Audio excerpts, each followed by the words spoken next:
민수기 26장 1절에서 51절. 서울여자대학교 겸임교수로 인기 강사로 유명한 김창욱 이분이 말하기를 가장 사랑받는 사람은 잘생기고 스펙이 좋은 사람이 아니라 말을 이쁘게 하는 사람이라고 합니다. 그 말에 저도 100% 공감합니다. 말을 이쁘게 해주는 사람 평생 고맙고 가장 인상 깊게 남습니다. 제 중학교 동창 가운데 장세영이라고 하는 친구가 있습니다.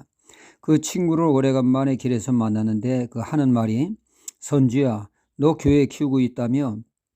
그러니까 이 말은 작은 교회를 그 친구는 달리 표현해서 키우고 있다고 말한 것입니다. 정말 그 친구는 말을 이쁘게 멋지게 표현할 줄 아는 친구로 그 친구를 떠올릴 때마다 고맙습니다. 이 세상에 말을 이쁘게 하는 사람들이 많으면 얼마나 좋겠습니까? 그러나 그 반대의 말로 가슴에 상처를 주고 스트레스를 주는 사람들이 많다는 것이 안타까운 현실입니다.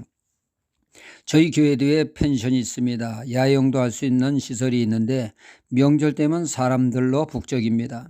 명절에 가족과 친지에 시달리며 마음고생하느니 기분 전환 겸 도피처로 삼는 것 같습니다. 명절이면 너 언제 장가가냐? 사귀는 사람은 있냐? 취직은 했느냐? 확인 사살하듯이 말을 하니 말이죠. 명절이 아닌 것입니다. 어느 개척교회 목사님은 교인 수가 몇 명이냐 묻는 사람들 때문에 엄청난 스트레스를 받았습니다. 그래서 고민 끝에 만들어낸 말이 몇 명 있느냐 물어볼 때면 모일 만큼 모입니다 라고 대답한다고 합니다. 이렇듯 사람들은 수에 대해서 민감합니다. 관심이 많습니다. 그 교회가 건강한 교회냐, 복음적인 교회냐, 말씀에 선 교회냐 내용보다는 수를 먼저 따집니다. 숫자가 모든 것을 대변하는 잣대로 삼는 것 같습니다. 주님은 성전에서 헌금하는 이들을 볼 때 얼마나 큰 액수로 헌금을 했느냐에 관심을 두신 것이 아니라 그 마음의 동기로 인정해 주었습니다. 가난한 여인의 두렙돈을 알아주시고 인정해 주셨다는 얘기죠. 그러나 사람들은 수에 민감하고 그로 인해서 수의 함정에 빠지게 되죠. 유튜버 같은 경우 조회수를 늘리기 위해 비정상적인 방법을 동원해서 사회에 무리를 빚기도 하지 않습니까? 하나님의 사람들도 자칫하면 수의 함정에 빠질 수가 있습니다. 그 예가 다윗의 인구조사죠. 인구조사는 사람이 임의로 하는 것이 아니라 하나님의 명령을 할 때 이루어져야 하는데 다윗은 자신의 드러내기 위해서 교만과 명예욕이 그로 하여금 인구조사를 실시하도록 모압 장군에게 이름을 합니다. 자신을 드러내고자 하는 그릇된 인구조사로 인해 애꿎은 이스라엘 백성 7만이 죽어나가는 대참사가 일어나고 말았습니다. 많고 많은 수를 드러내고자 하는 수의 함정에 빠지지 않도록 우리는 주의해야겠습니다. 오늘 말씀은 제2차 인구조사에 대한 내용을 담고 있습니다. 1차 인구조사는 시내산에서 실시되었죠. 2차 인구조사는 모압 평지에서 하게 되었습니다.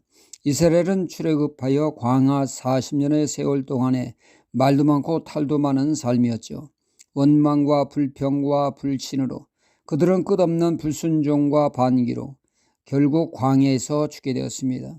구시대는 가고 신세대로 이제 하나님이 주신 땅 가나안 땅을 코앞에 두고 인구조사를 하나님은 명령하셨습니다.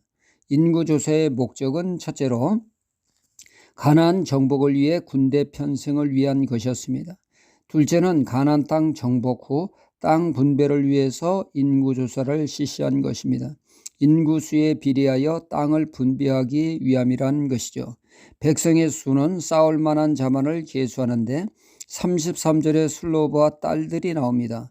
이는 아들이 없어 딸들이 땅을 분배받기 위해서 기록한 말씀입니다. 그런가 하면 인구조사의 목적 중에 하나는 10절에 징계가 되게라는 말이 나오고 있습니다. 징계란 뜻은 경고의 표시, 징조, 신호 등의 뜻을 가지고 있습니다. 그러니까 인구조사가 동시대는 물론 후세에 큰 경각심을 불러일으키고자 하는 경고의 의미를 담고 있다는 것입니다. 그러니까 이스라엘의 12지파 중 루벤 지파가 2차 인구조사에서 보니까 그 수가 감소되었습니다. 이는 루벤 지파의 다단과 아비람이 고라의 반역에 가담함으로 인해서 그 지파의 쇠퇴를 가져오게 되었다는 말씀입니다. 이는 우리로 하여금 하나님의 뜻에 역행함으로 인해서 번성과 축복의 삶이 아닌 쇠퇴의 길을 걷지 않도록 경고하신다는 말씀입니다. 고로 우리는 늘 하나님의 뜻에 순종의 삶을 통하여 가문이 번성하고 축복을 누리는 삶이 되어야 되겠습니다.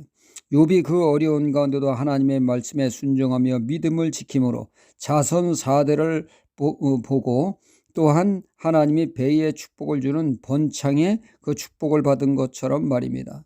고로 우리는 늘 하나님의 순종함으로 가문이 번성하는 하나님의 축복을 받아야 될 줄 믿습니다. 할렐루야.